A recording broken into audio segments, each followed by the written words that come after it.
They only had roasted almond in stock this week.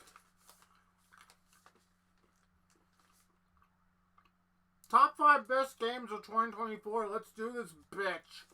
He's fat! I'm gonna... about this. I don't care if he don't... I'll make him... It's just sticking up, isn't it? Anyway, the top 5 games of the year. I was gonna do movies, but I still feel like that movie Infested is a fucking curse at this point. But yeah, I've played some really fun games this year, and I want to exchange that experience with everyone. Spoilers, Konami is on 2 entries of this list, so why don't we get one of those entries out of the way now? Spoiler warnings, Final Fantasy VII Rebirth is not on my list.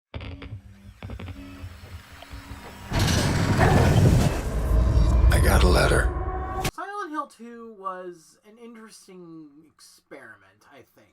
It was Konami's attempt at remaking the franchise as well as bringing it back. I really wish I had given the short message way more love last year than anyone else did. It was, in my opinion, the better of the 2 Silent Hill things we got last year. Ascension was not good, but I feel like Short Message was a good attempt at giving Silent Hill fans something after almost an entire decade of nothing. I still don't know where the fuck the Silent Hill 2 movie went. Where the fuck is that thing? But anyway, Silent Hill 2 explored a little more about the lore of Silent Hill of James Sunderland. It explored a little more about the town itself. I do kind of wish at the same time we get more. I wonder if there will be something along at the end of the tunnel. Something to bridge the time between this and Silent Hill F. I feel like there's more to James' story. There is something else there. I feel like they were teasing something. There's not going to be a lot to these entries. I hate to say this. These are just me giving my opinion on what I figure the best games of the year are. Except for the next entry, which is going to be about a lot of games at once, because I am instead going to be talking about...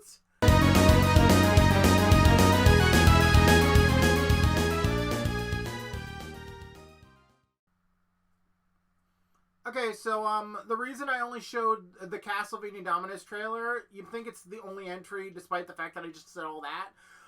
In reality, the entry is the Switch itself.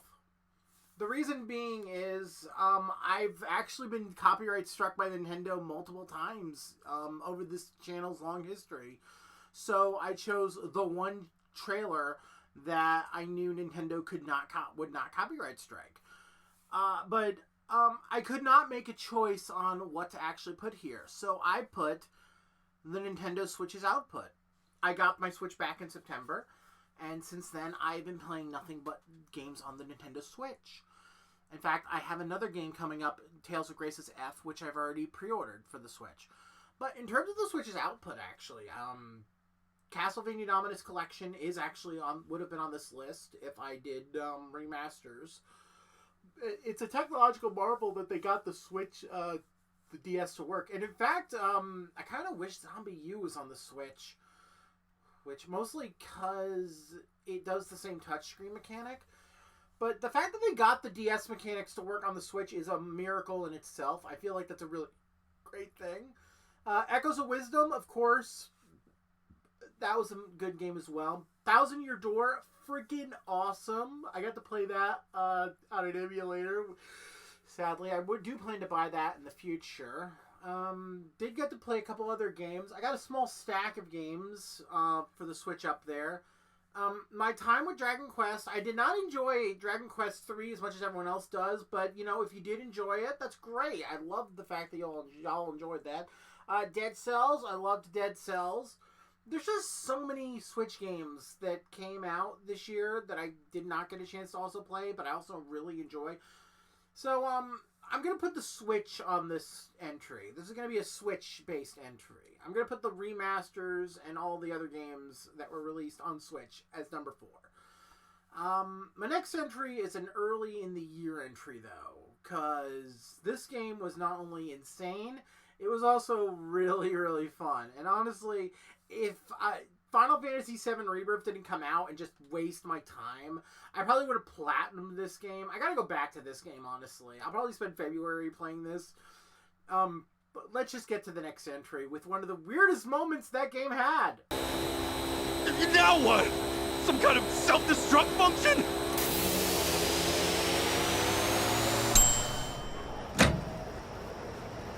Delicious pancakes for you. Delicious pancakes for you. Delicious pancakes for you. Delicious pancakes for you.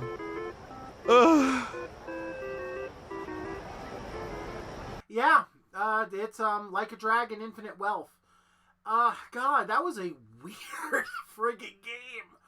Oh God, Killer Roombas, Hawaii, international espionage, nuclear waste, cult. It was just insane, and of course, like, I don't know where they can go at this point. Maybe maybe the next game will be about Ichiban's kid. Like, maybe he has a daughter and she's an insane lunatic at this friggin' point.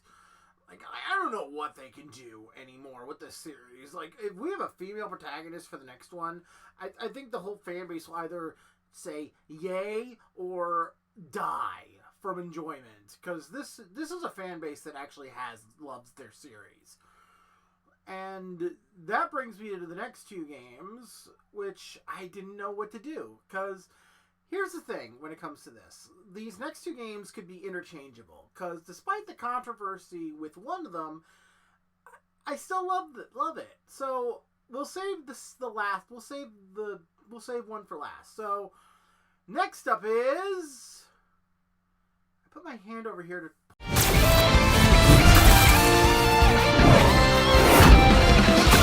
Eat nuts and kick butts. Yeah, a free-to-play title made my list. I'm so sorry. Here's the thing. Before all the shit happened with Call of Duty in Season 1, it was going to actually be on the list. But then all the shit happened, and everything it had happened. And there was just not really much this year I enjoyed, if I'm being honest. This was a weird, light year. Like, I thought Alien Rogue Incursion was going to be on this list. It's an honorable mention. It's not bad. It's just not good. It's not the greatest thing in the world. It's playable. And that's not really the best thing you can say about a game like that. It's passable. I thought I would put other games on that list.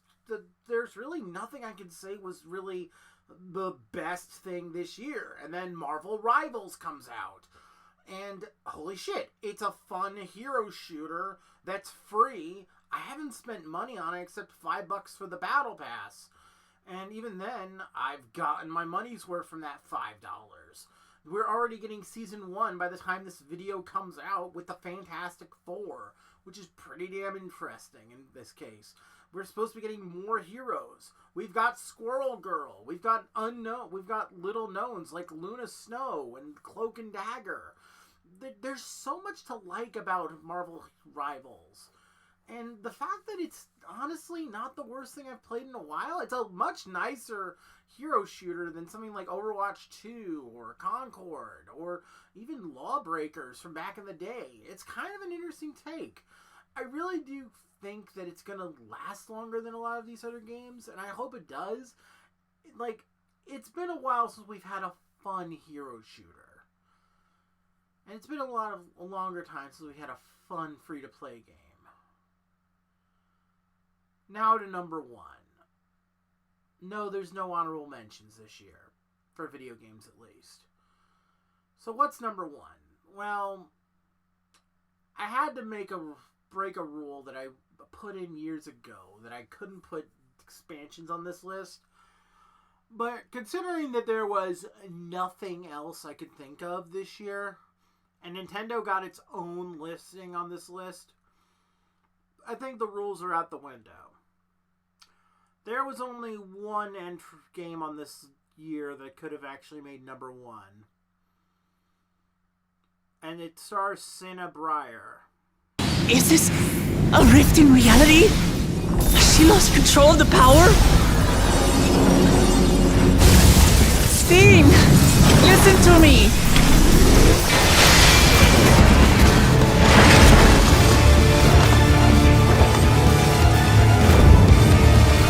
I understand. I do. And I know be swayed from your course. But if there's truly no other way to resolve this, then face me. Not as a machine, but as the real you.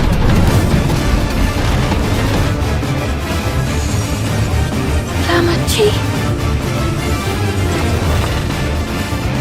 Steve!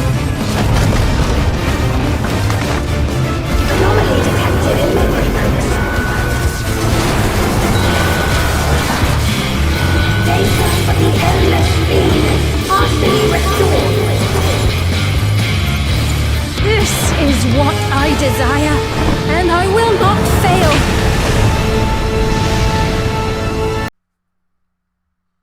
Come on. It's an expansion year. Of course Final Fantasy XIV would have been on my fucking list.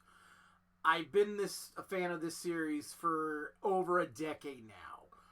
Of course I was going to put Final Fantasy XIV on my best of list when I started doing YouTube. The only question would have been, where on that list? It's been a bad year. Apex fell off. Destiny fell off. Final Fantasy XIV may be doing slow in terms of its actual content, but you know what? It's still doing the content. It's still trying its best to do what it does best, which is still have fun. And you know what? It gave us our own freaking shonen protagonist in Wook Lamont. And I love that. I love Cinnabrier's take on the character. I love the fact that Wook is just a bundle of energy, and she just makes me happy to exist. She is Monkey D. Luffy personified. She is going to be the king of the pirates, or the Hokage, or anything in a shonen anime. The story was fun.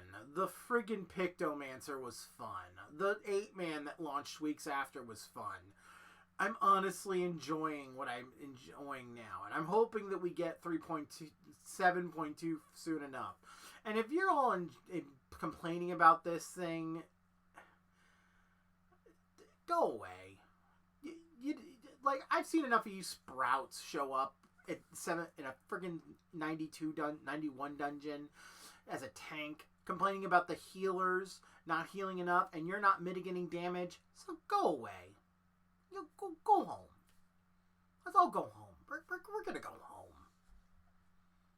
Hey, you made it to the outro. I'm kind of happy you guys are here again. As always, please click like and subscribe. If you want to follow any information on our videos, you can go over to Blue Sky or Tumblr. We're no longer doing Twitter because fuck Twitter. But as it stands, thank you guys for at least watching and listening to our product. As always, thank you. If it's your birthday, happy birthday. And if it's not your birthday, I still want you to have a very blessed day. Thank you, and have a great day. Goodbye.